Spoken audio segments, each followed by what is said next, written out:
Good morning all माय friend और छोटू दीवाना world में आप लोगों को स्वागत है। और उम्मीद करते होंगे कि आप लोग अच्छा और मस्त होंगे और अपना अपना काम में व्यस्त होंगे।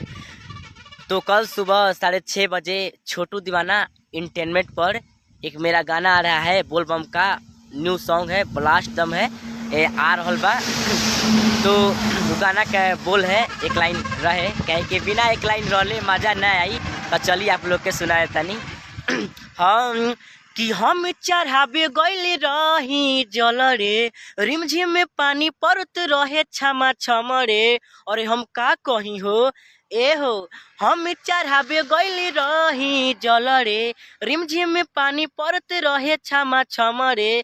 आ भीड़ देखिए के हम फिसल गइनी रे, आ भोले बाबा पर जलावा चढ़ा देनी रे। आ सुल्तानगंज से ट्रेन धर के आ गईनी रे, भोले बाबा पर जलावा चढ़ा देनी रे। आ सुल्तानगंज से ट्रेन धर के आ गईनी रे।